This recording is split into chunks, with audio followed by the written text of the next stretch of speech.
Donc on a pu retenir ici que quoi? Que de toute analyse, les jeunes béninois ne reconnaissent pas l'importance, les bienfaits de s'auto-employer. C'est quand ils ont le dos au mur qu'ils se donnent à s'auto-employer, ce qui n'est pas un objectif difficile. Et autrement dit, c'est quand soit il a des charges familiales à vouloir subvenir qu'il pense à l'auto-emploi. Là, on va maintenant que s'auto-employer, donc on parle maintenant au Bénin, s'auto-employer, n'est pas significatif, n'est pas véritable pour lutter contre le chômage. Parce que les étudiants, donc, après les jeunes qui ont eu les formations universitaires, n'ont pas des bagages d'expérience pour pouvoir accueillir ce qu'il faut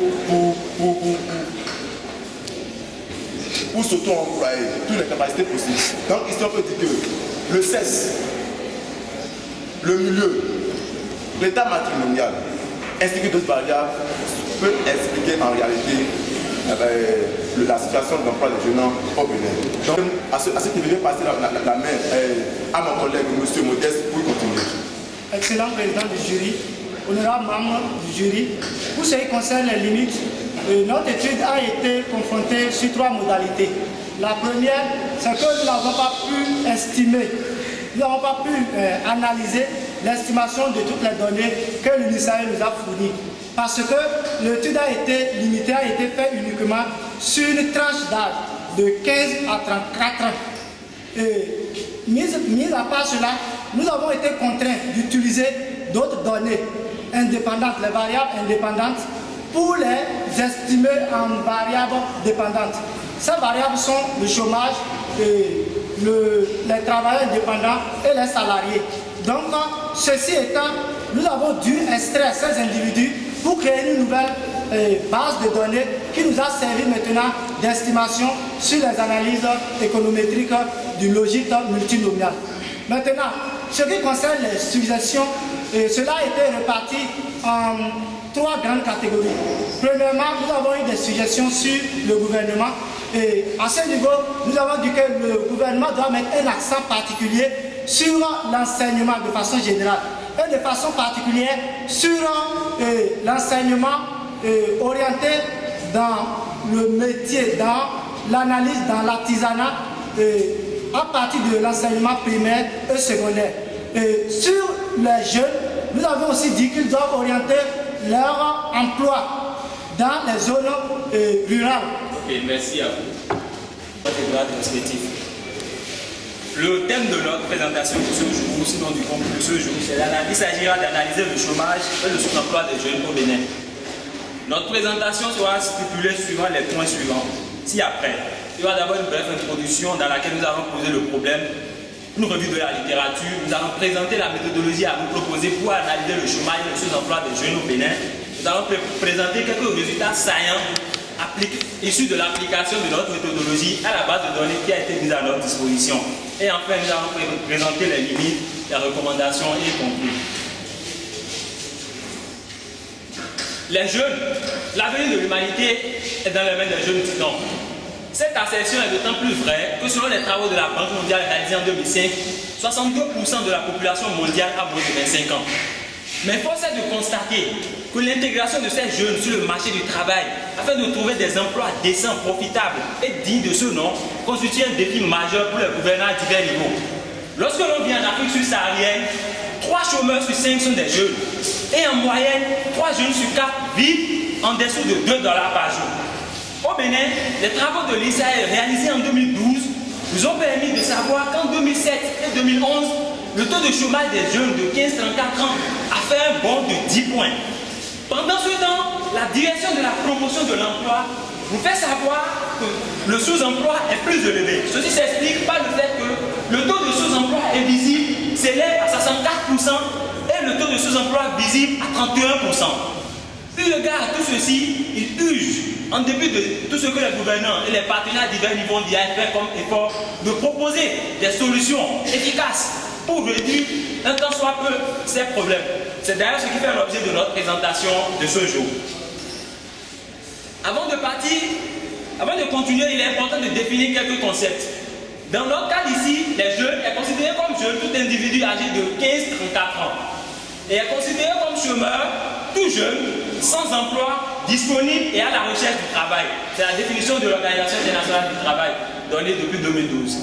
Selon l'ISAE, un individu est en sous-emploi lorsque ce dernier travaille moins de 35 heures par semaine, c'est-à-dire moins de 7 heures par jour ouvrable, ou est rémunéré en deçà du SMIC, le salaire moyen interprofessionnel garanti.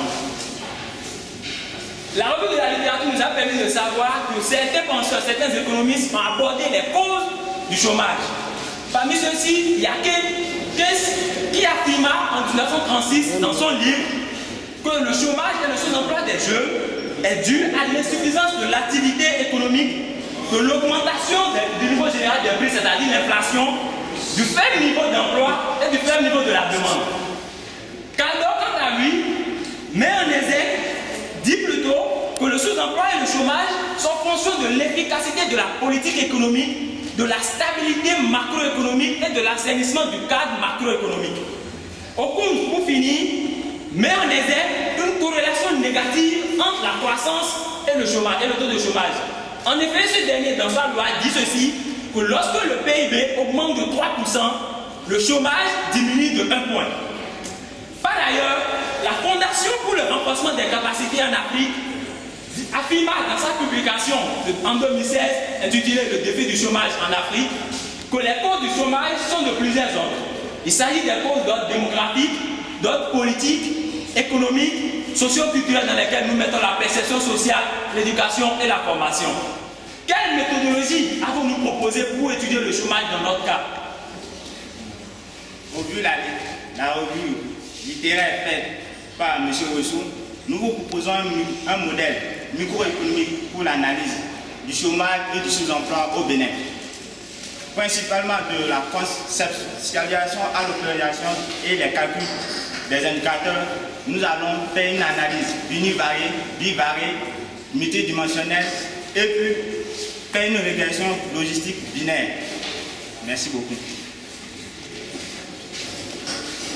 Alors, je me charge de vous présenter les principaux résultats de notre étude. Alors, il faut retenir que la base qui nous est soumise comporte 11 616 jeunes âgés de 15 à 34 ans, dont 51% environ sont des hommes. Et ici, retenez que le taux de chômage des jeunes est d'environ 4%.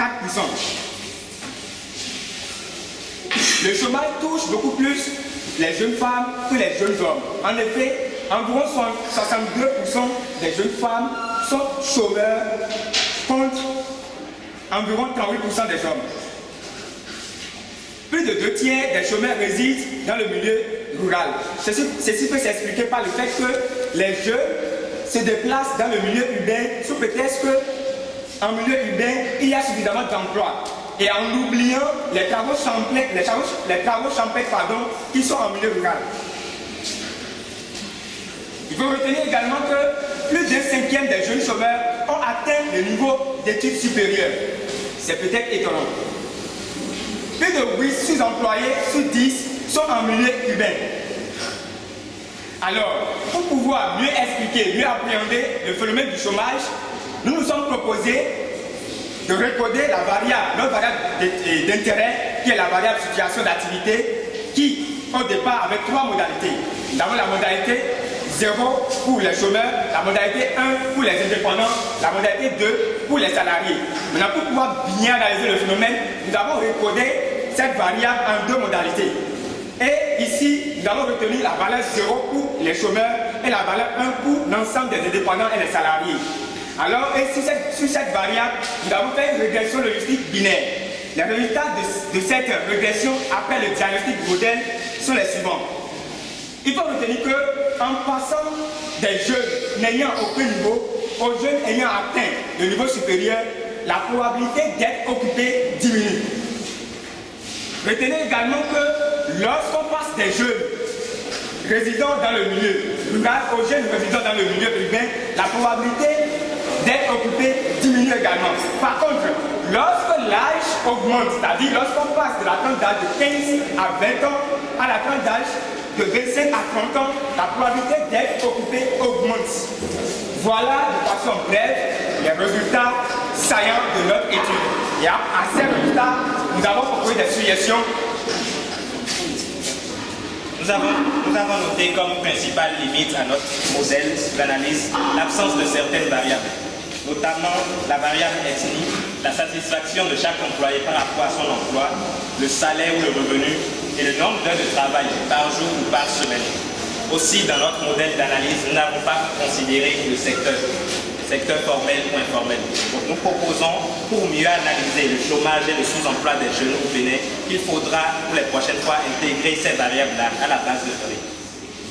Nous avons fait quelques suggestions pour réduire le chômage et le sous-emploi des jeunes au Bénin.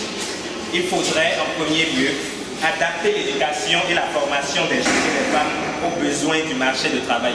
Cela consistera à promouvoir les formations professionnelles et techniques. Il faudra améliorer le processus de création d'entreprises, instaurer un cadre légal et politique global qui soit favorable à l'insertion professionnelle des jeunes. Aussi, il faudra offrir une orientation professionnelle et des compétences aux jeunes. Fournir des avantages fiscaux aux employeurs qui embauchent des jeunes. Il faudra instaurer des programmes de travail public et mettre en place une législation antidiscriminatoire qui protégera les jeunes des embauches et des pratiques professionnelles discriminatoires. Nous pensons aussi qu'il faudra favoriser un recrutement par l'action positive.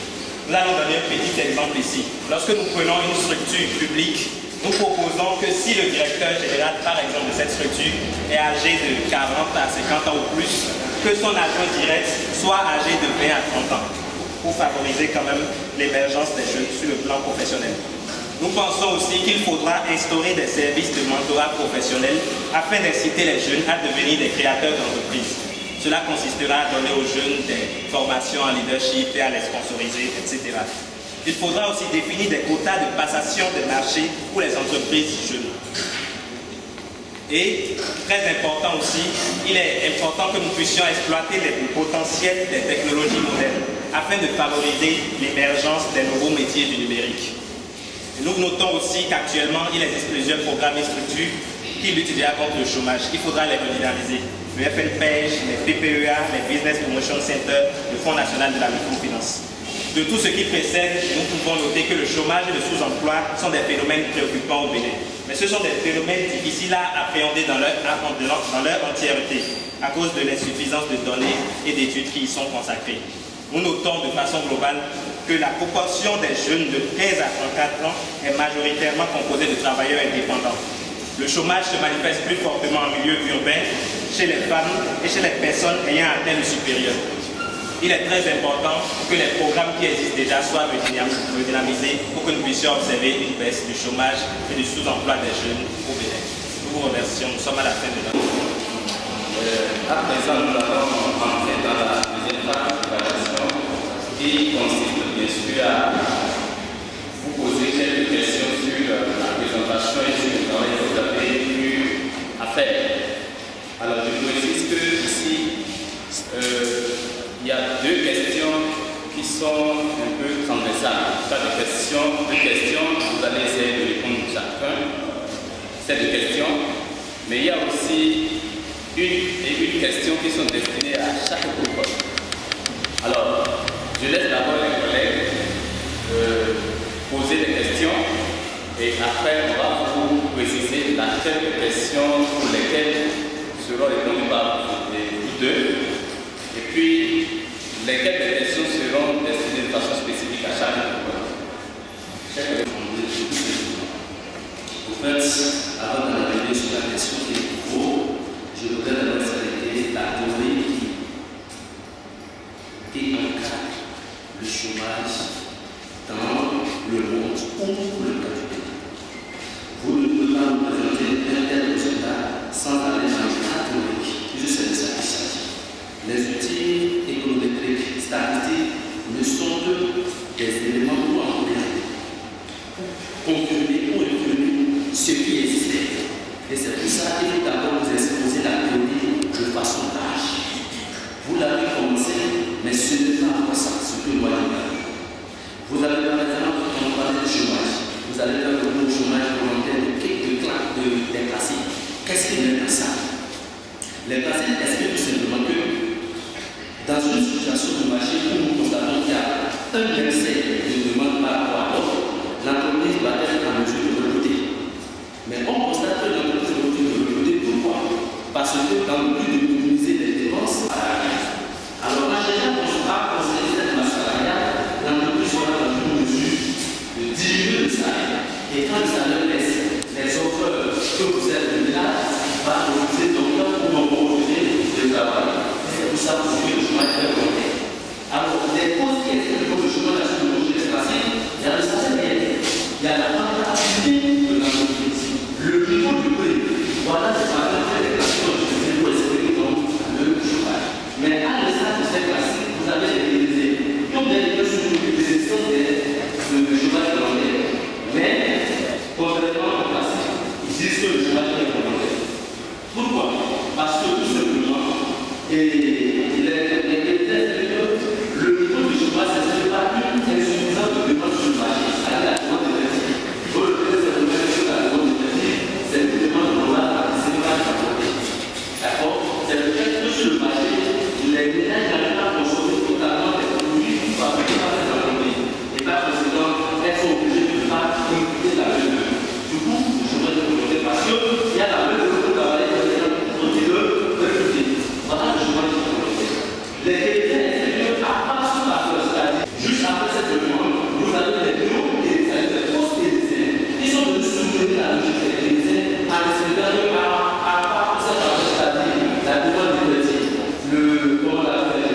les facteurs démographiques, sociaux et environnementaux, il y a également les facteurs institutionnels. C'est-à-dire quoi? Il faut questionner l'État. Il faudrait que l'État intervienne dans l'économie pour régulariser ce problème de chômage. Voilà ce que vous devez vous poser au niveau de la vie. Et après, tous les résultats que vous avez exposés ne seront réduits à vérifier avec la théorie qui existe pour voir si c'est confirmé ou si ce n'est pas confirmé. Vous avez également des articles, des auteurs qui ont travaillé également de façon empirique sur ce thème. L'approche, c'est pas mal. La seule question que moi j'ai à vous poser, c'est de faire la distinction entre le chômage frictionnel et le chômage conjoncturel. Merci. D'abord, les numéros, avant les zones des fiscaux, les alors, chers collègues, vous avez la parole pour une question.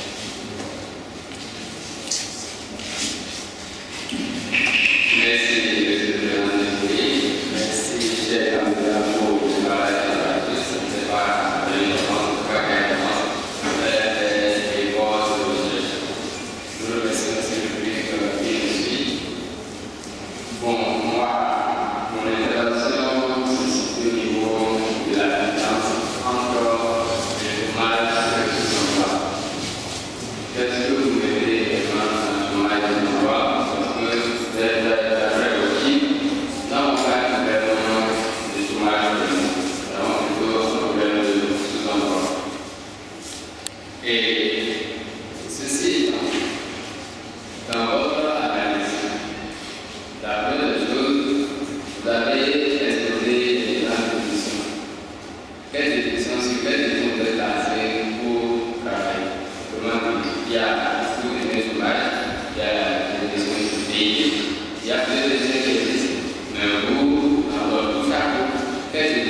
dans des circonstances un peu délicates, elle décide de licencier, de diminuer le nombre de travailleurs qu'elle a en son sein pour pouvoir monter la pente.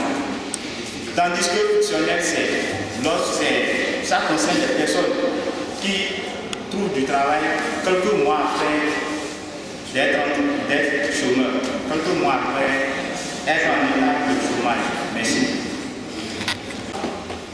Comme je l'ai dit tantôt, nous avons considéré ici comme chômeur tout jeune, de 15 à 4 ans bien sûr, sans emploi, disponible et qui est à la recherche d'un emploi.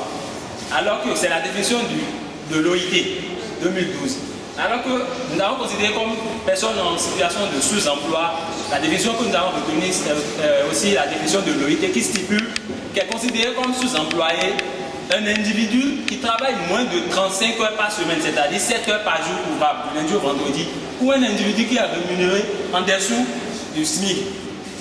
Maintenant, il faut notifier que dans l'autre variable, la variable que nous avons dans la barre ici, situation d'activité, la variable a 3 modalités: chômeur, indépendant et salarié. Donc d'office, il y a déjà la modalité chômeur. Ce n'est pas nous qui avions conçu la modalité chômeur. Pour ce qui est de commerce, nous avions appréhendé les sous-employés. Je vais laisser la parole à mon collègue pour y répondre. Merci.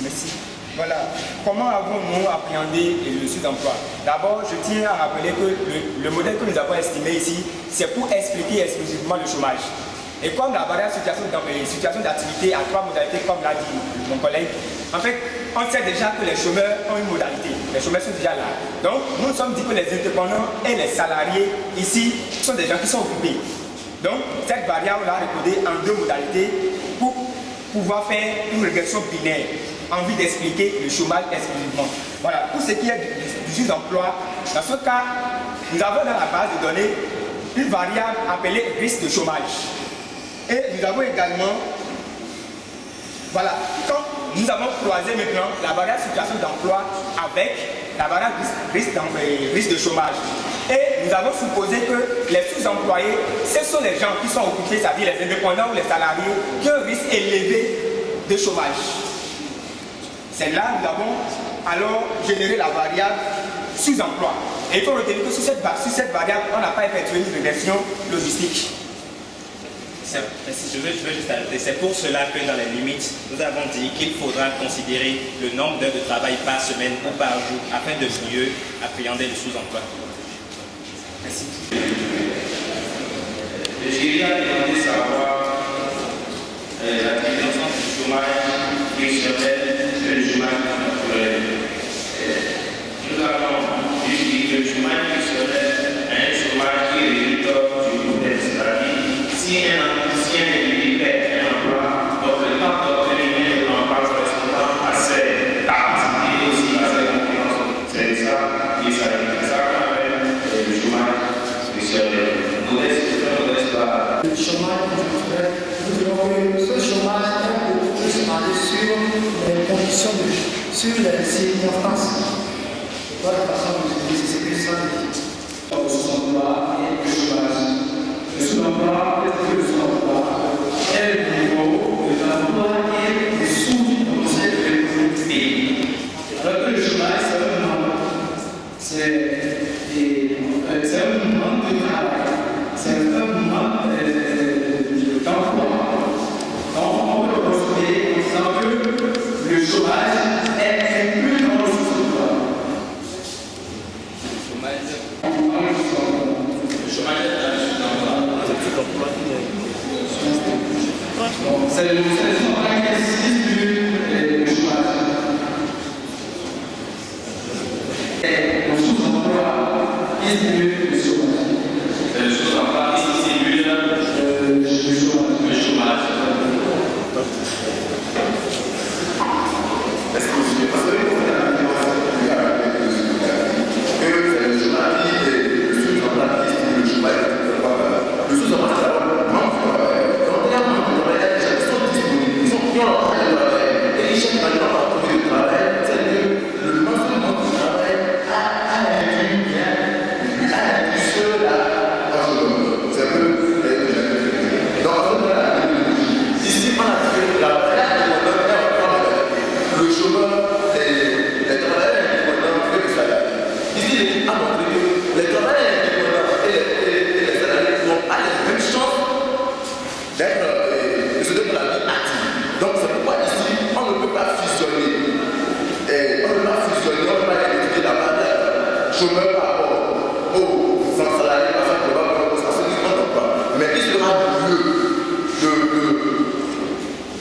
juger bon, de juger la manière de l'expression entre la relation entre les chômeurs, les travailleurs, et les salariés. C'est pour qu'on a appelé ici le logis multinomial pour expliquer ce qui est, pour expliquer la chance, la probabilité d'être de trouver un emploi où il y a du travail seul, surtout employé, que d'être un chômeur.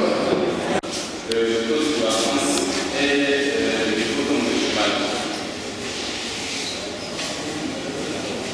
Alors, si vous vous rappelez, j'aurais bien précisé juste cette partie et pourquoi ne revenez pas se préciser par rapport à ça, parce que vous prononcez par rapport à ça.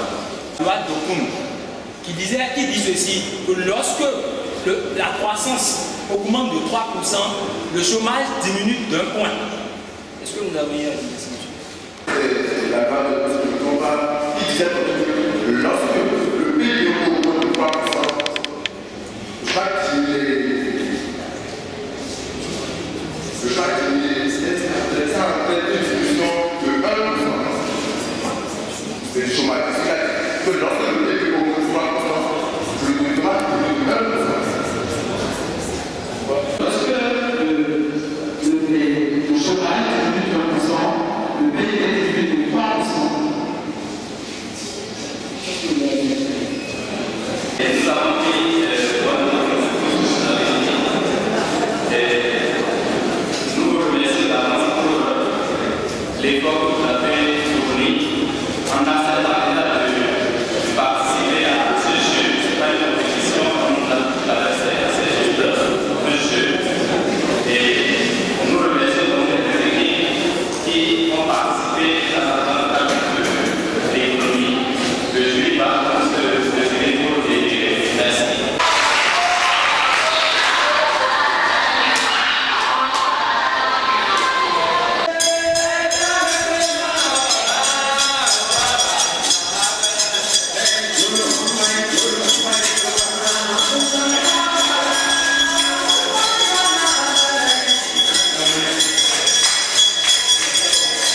joint venture internationale sino-béninoise.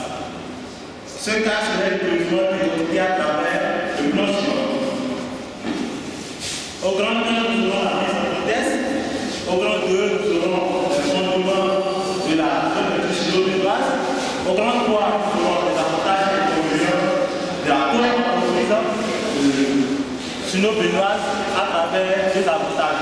Les impacts sur les salariés et les impacts sur les consommateurs. Au grand 4, nous aurons la gestion de la joint venture par les partenaires chinois. Au grand 5, nous aurons la division, les impacts sur la division internationale de la production textile en Afrique. Et au grand 6, nous aurons quelques apports de solutions. Et au grand 7, nous aurons fait des discussions. Excellence, monsieur le président, honorable jury. En effet, les entreprises locales qui sont au Bénin vont enfin s'associer avec les firmes multinationales pour former les filiales communes. Mais ainsi, ces filiales communes sont créées, il y aura des chocs culturels. Ces chocs culturels vont s'expliquer à travers cette diversité culturelle. C'est le cas de la joint venture sino-béninoise. Par définition, la joint venture désigne l'entreprise fondée sur la coopération d'au moins deux entreprises indépendantes généralement dans le but d'une certaine position sur le marché pour développer un produit spécifique. Par conséquent, il est développé alors de savoir la grande question. Dans cette question, il est alors de savoir l'impact de la joint venture sur la culture de l'entreprise coopérative et la rentabilité économique. Ensuite, nous aurons au grand de l'indépendance de la co-entreprise ou la joint venture sino-béninoise. Cela va s'expliquer à travers les fondements historiques. Pour les fondements historiques, on peut le connaître depuis plus de 30 ans, d'accord, certaines sociétés chinoises géraient les sociétés textiles au Bénin. Et il faut aussi signaler que les aides chinoises au développement économique béninois à travers la construction des textiles, à travers la construction des usines de filature, de tissage et ainsi de suite. On a aussi également le partage, d'accord, de la culture, le partage des sentiments anticoloniaux qui est la non-ingérence au niveau de la non-ingérence. Et ce qui est intéressant, on aura aussi le respect de la souveraineté africaine. C'est ça qui est vraiment important. Et je vais aussi aller au bout des fondements stratégiques. Et là, on va réfléchir à des stratégies très importantes à travers la construction pour la mise de pied sur des centres culturels des Chinois. Et cela s'explique à travers un passage interculturel entre les deux pays, entre la Chine et le Bénin. Il faut aussi dire que pour fonder, pour enraciner cette relation entre la Chine et le Bénin, les premiers visiteurs chinois étaient toujours en Afrique. Ça, c'est dans l'Afrique du continent africain. En effet, il faut aussi ajouter que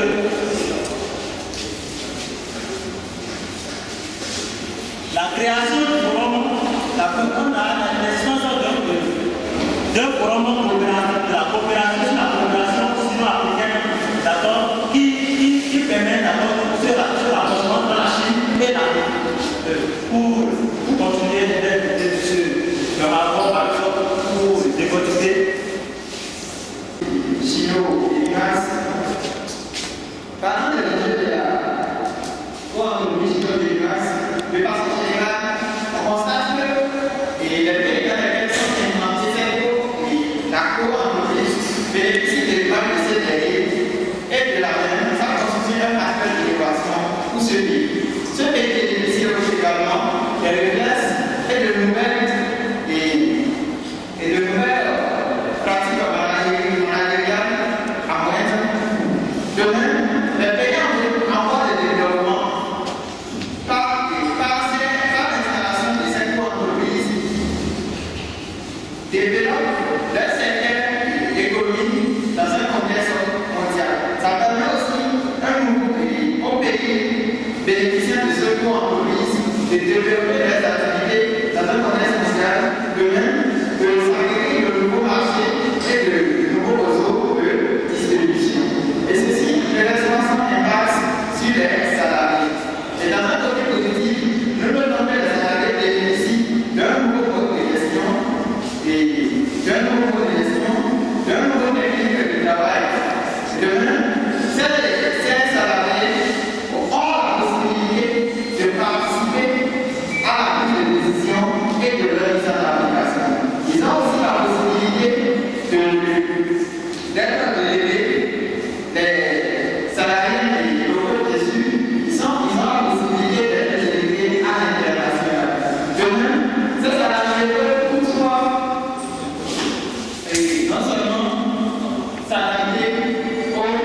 Et on constate généralement que lorsque l'entreprise chino-béninoise est installée, le contact de sécurité chinois influence les salariés locaux dans la bonne façon des activités. Et du côté des consommateurs, de façon générale, on constate une amélioration et une diversification de la production. Non seulement ça, et du fait que la production est diversifiée et améliorée, dans le pays où l'entreprise est installée, on constate que le pouvoir d'achat des consommateurs locaux augmente, ce qui entraîne l'amélioration des conditions de vie. Pour la suite, je laisse la parole à mon collègue et si nous allons nous attarder sur les problèmes auxquels il est confronté dans l'exécution de sa tâche. Nous allons parler du premier de la gestion du temps. Nous savons tous ici que les arrivées des Chinois, alors que les Chinois, le facteur que les Chinois le temps est le temps d'efficacité et le gouvernement de ces à la Chine. Nous avons aussi le multiculturalisme et croyance chinois. Cela va amener un problème d'intégration aux Chinois. Et nous pouvons le voir avec les experts, les Chinois, en cherchant à intégrer la pensée des Béninois, les Chinois à culturer. Le collectivisme chinois face à l'individualisme béninois. Voilà la méthodologie du travail diamétralement opposée. Donc, dans l'organisation de la méthodologie du travail, il y a une ministère des ressources et le gouvernement avec le ministère des Intérêts dans la culture de l'entreprise. Nous abordons le chinois au travail et les Béninois au travail. Nous avons le travail chinois de l'homme dans 4 heures de temps, travail par semaine. Alors que les Béninois, le cours des Béninois, 40 heures. Pour les Chinois, le pain est important. C'est suffisamment, c'est la construction pour payer le problème. Le constat à l'organisation des grèves. Pour les Chinois, grève c'est produit là, alors que les Béninois, grève c'est produit en construction de production. À ce niveau aussi, il y aura deux problèmes. Les Chinois, eux, ils préfèrent l'augmentation des salaires au détriment des congés, ce qui est carrément contraire au système béninois. Nous notons aussi une mauvaise politique du secteur d'estime. Étant donné que nous sommes dans le domaine du secteur d'estime, nous allons généraliser. Cette fois-ci, nous allons aborder les impacts de la gestion internationale de la gestion d'estime sur l'Afrique. Et à ce niveau, nous notons que l'Afrique ne tire pas profit alors de cette division internationale. Avec nous, c'est que la marge millième des effets est vraiment embryonnaire, puisqu'elle est limitée à la production et à l'éclairage. On le voit à travers ce largement. Regardez l'organisation de la production de transformation et regardez ces parties qui sont réservées pour l'Afrique. Nous revenons au Bénin. Nous constatons que lorsque la production d'estime, la production de protochine au Bénin, les coûts continuent de augmenter. Cela n'est pas bien pour notre pays, étant donné que la production du coton est une activité économique principale dans notre pays. Maintenant, nous allons montrer aussi que l'Afrique ne tire vraiment pas profit et peut tomber des produits finis du coton. Et à ce moment-là, nous avons un t-shirt chinois vendu à 3 euros. Si seulement 3 euros, 70 centimes revient au coton. Alors que le commerçant qui le vend, ici qui est le chinois, fait un profit de 1,4 euros. Ce n'est vraiment pas le normal. Alors nous savons que les 70 centimes ne viennent pas directement à l'Afrique, puisqu'il n'est pas le seul continent producteur du coton.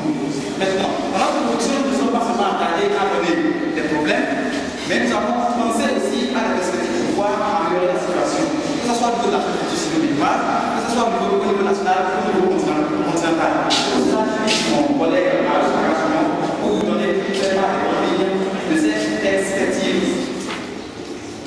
Merci. Pour la gestion de la jeunesse chino-béninoise, il est important de créer une culture d'entreprise encourageant l'adaptation à la diversité culturelle. Et dans ce sens, il faut diminuer la distance hiérarchique, parce que en Chine, la distance hiérarchique entre le supérieur et les subordonnés n'est pas remarquable. Alors qu'au Bénin, la distance hiérarchique est plus globalement en Afrique, la distance hiérarchique est élevée.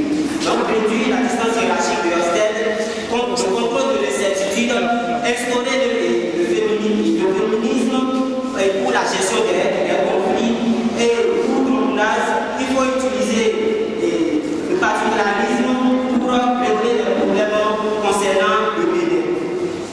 Il faut aussi la formation des managers étrangers et nationaux à la gestion des ressources humaines et à la stratégie.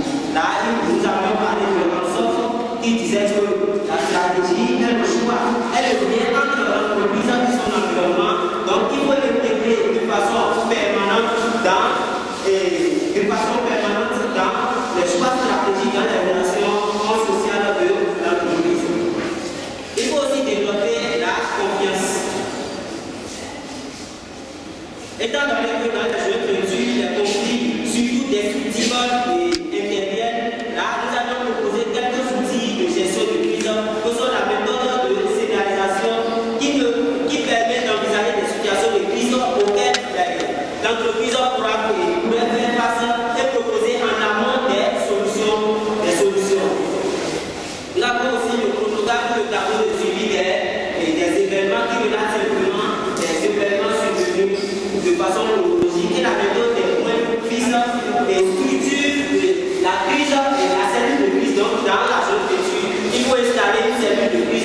le dirigeant pas aujourd'hui ici. Nous avons le document et questions de consort qui sont liées que l'ensemble des questions de consort proposées par les parties prenantes et les solutions de la part de l'autorité. Pour le Bénin, il faut l'aménagement et la construction des routes. Donc il faut régler le problème des routes, le problème de l'électricité et de l'eau. Encourager la consommation locale, diminuer un minimum, donner un minimum d'autonomie aux acteurs du secteur textile, encourager la production afin de considérer à la production. Pour l'Afrique, il faut l'effectivité de la zone libre-échange continentale. Il faut la mise en place d'une zone africaine de transformation du coton en produits finis, uniformiser les quotas liés à l'exportation, augmenter les taxes sur les importations afin de diminuer l'effet de la concurrence internationale, le respect des normes et valeurs environnementales des bonnes missions. Enfin, pour la discussion, la coopération sino-béninoise a apporté beaucoup de fruits à travers les accords des Chinois à la valorisation et à l'émergence de l'économie béninoise, spécialement dans le secteur textile. Néanmoins, pour cause de divergence et des objectifs et des spécificités économiques, la performance de la journée vétue sino-béninoise est remise en cause. Pour la suivi de la journée vétue, la mise en place d'outils contextualisés de gestion des journées vétues et de prévision de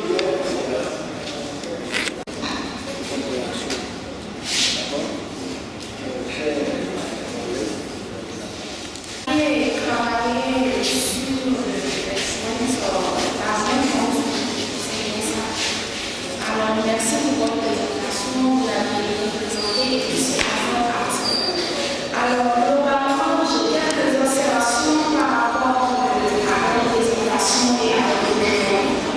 C'est vrai que vous avez développé des idées pertinentes, on ne disponible pas, mais vous n'avez pas pu avoir tout. C'est presque inexistant, on a dit, alors que vous avez eu quand même à discuter des théories locaux et tout, mais on n'a pas senti dans le document, ni dans le document, ni à l'oral également, on n'a rien senti. Vous aviez proposé des solutions qui sont tellement ambitieuses et très moins innovantes.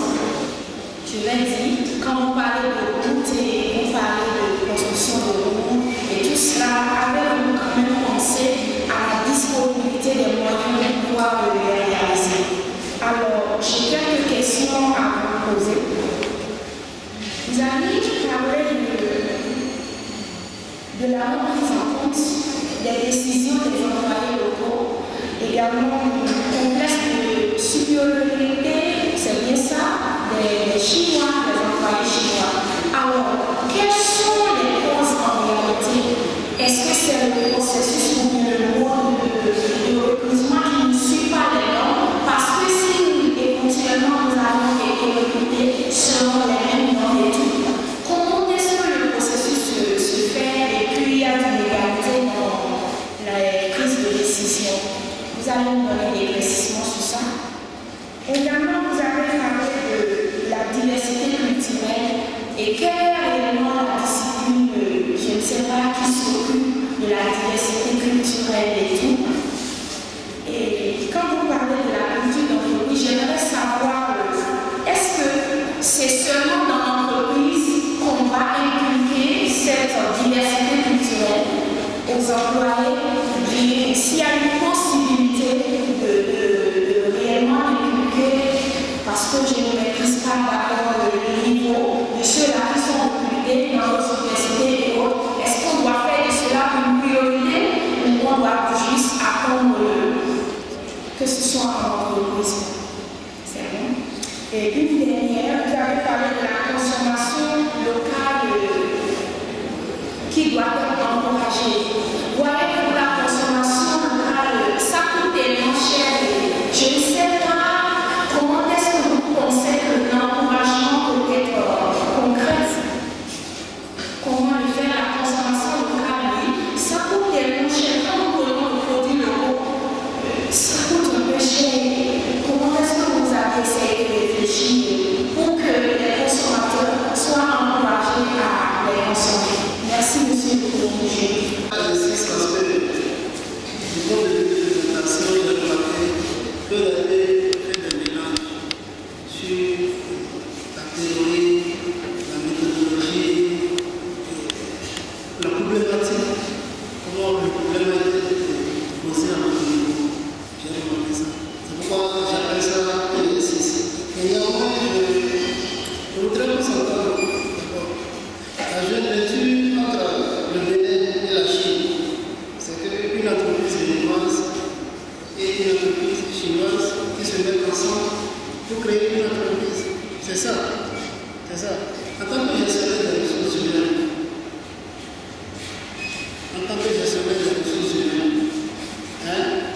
bon, selon vous, quels sont les problèmes réels de gestion des ressources humaines? Je ne parle pas de gestion des personnels. Je ne parle pas de gestion de la gestion du personnel. En matière de gestion des ressources humaines, quels seront les problèmes à régler des deux côtés?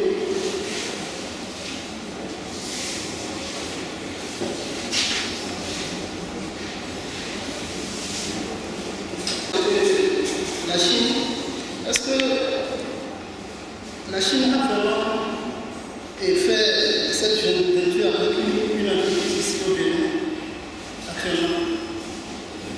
Est-ce qu'il y a une entreprise qui a été fondée ou bien qui a été créée entre une entreprise chinoise et une entreprise béninoise actuellement? Si oui, c'est vous. Vous avez parlé de domaine du taxi.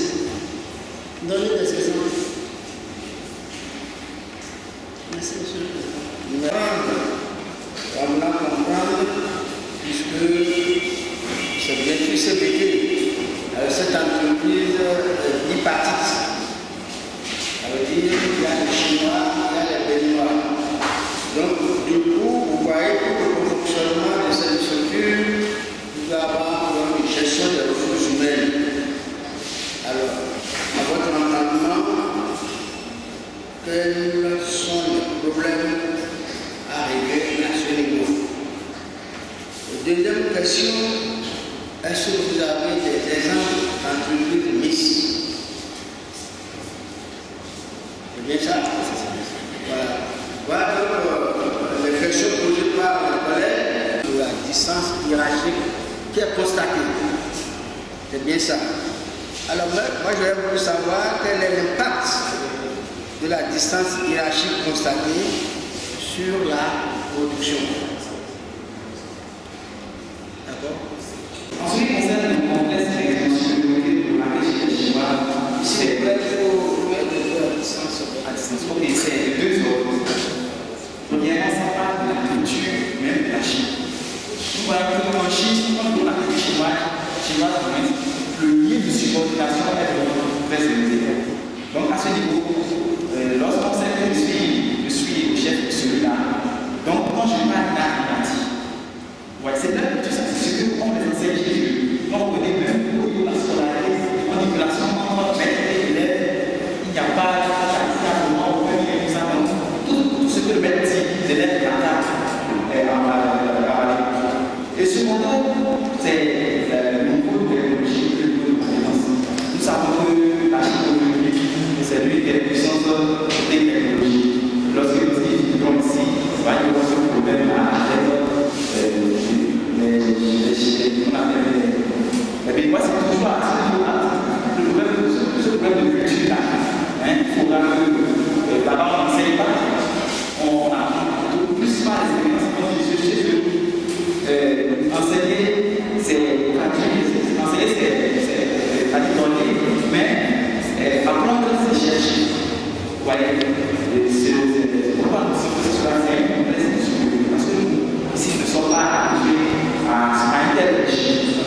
Maintenant, concernant la transformation locale, et la Chine, quand elle parle de exorbitant, c'est justement pour encourager. C'est-à-dire que l'État va prendre des dispositions, de sorte que les produits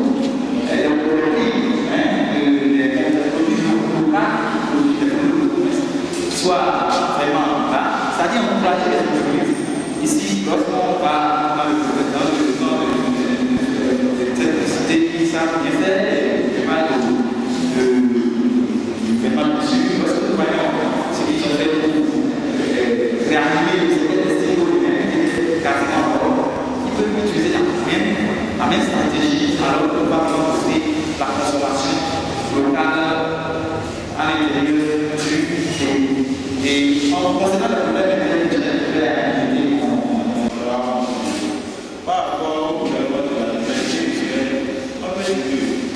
Quelqu'un disait que la culture est l'ensemble des valeurs partagées, des rites, des vies et des symboles.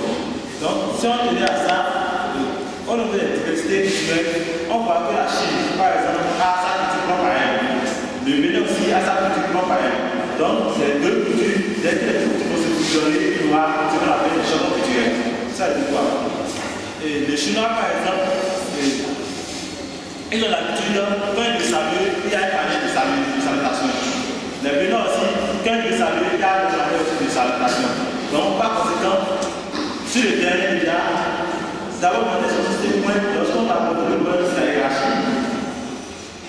Un Chinois qui est président du PPCJ, de notre pays, le Pays-Bas, de notre sur les territoires, on se sentait peu frustré parce que les auteurs de la hiérarchie vont passer parce qu'on dit ces auteurs ne les favorisent pas. Peut-être c'est là qu'on ce qu'on appelle les changements culturels. Je pense que par rapport à l'esprit culturel, gestion des ressources humaines, il faut la création de la synergie culturelle. Et comme exemple, vous avez par exemple un auteur qui demande à sa secrétaire d'exécuter une tâche. Et la secrétaire dit sans avoir connaître les arguments de quelle tâche il s'agit. Maintenant, le docteur sort et il revient. Il demande à la secrétaire de lui présenter ce qu'il y a de lui. Et la secrétaire dit que ce que le docteur lui avait demandé, qu'il n'avait pas bien saisi. Et le docteur lui demandait pourquoi. Elle disait que chez eux, dans leur culture, on ne dit pas non à un supérieur.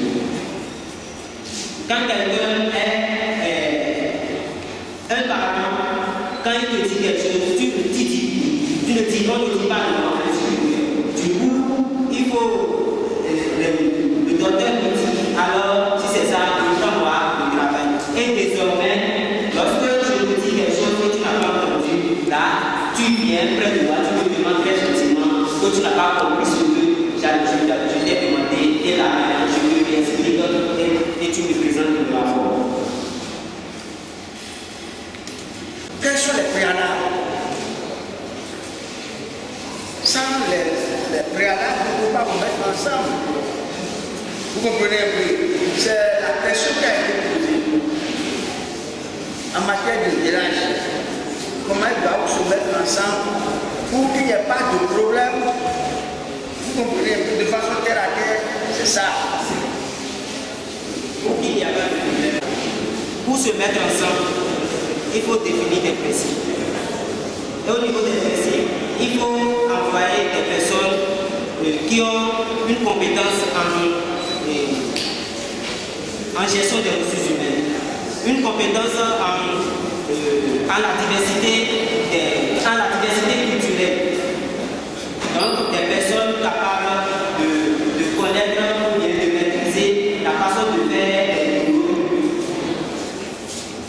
Et là, dans 16 ans, il saura comment se comporter. On peut se retrouver dans un studio de parler des expériences de et je reviens les yeux d'hôpital. Les yeux d'hôpital peuvent être à 6 chacun. C'est-à-dire le climat où c'est arrivé sur une branche de l'eau. Et le petit marron de l'église locale de Pam, il rentre souvent dans l'océan de la végétation. Il peut nous aussi carrément ouvert de la liste sur le test après les eaux. Venant de l'Upa, elle m'apparaît comme dans deux verres. Nos yeux se croisèrent, elle me verrait. Je l'en dis franchement, elle est passée. Elle avait fait une lutte, elle a dit pour rien de lutte lorsqu'elle apparaît, la peur s'arrête. Ça pouvait être une grande vérité. Et comme le ciel, c'est les autres de toi. Mon estimation de l'aide de Jésus ne peut se passer. Et je pense que par rapport à cette heure, j'ai mis une question qui lui dit alors, salut maman. Salut au roi du mari osé du mari. Salut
Et à l'oral, 55 points sur 100. Et donc, à l'écrit, au total, 53 points sur 100. La deuxième équipe, constituée de 4 membres, a réuni à l'écrit 47 points sur 100 et à l'oral 58 points sur 100.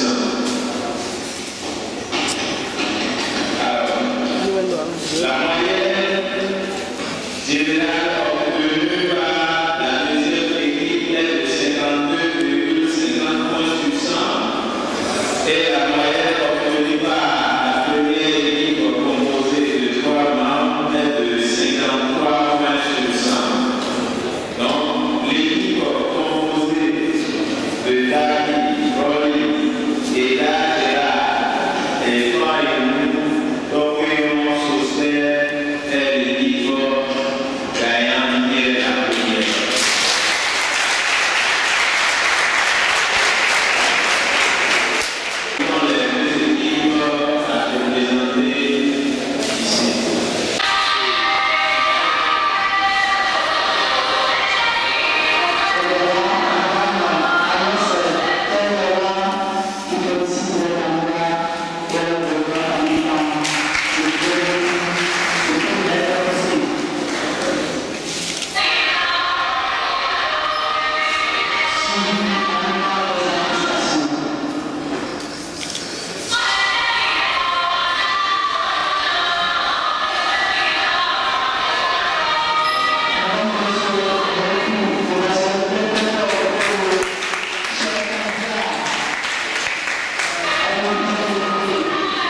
ton rôle. Tu ne joues pas ton rôle. Tu l'as de quitter là, c'est pas bon.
Équipe numéro 1.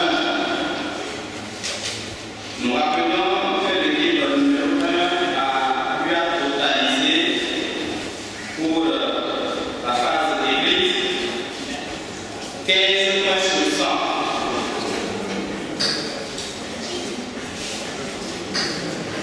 Lors de la phase orale que nous avons suivie ensemble tout à l'heure, cette même équipe a pu totaliser 58 points sur 100. Ce qui fait donc un total général donc de 73 points sur 100. Et la moyenne donc, de cette première équipe est de 36,5 points sur 100.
Comment te dire ce que je ressens?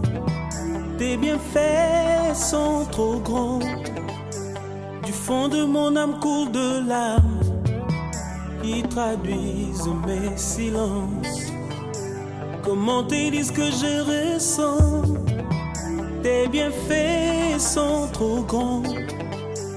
Du fond de mon âme coule de larmes.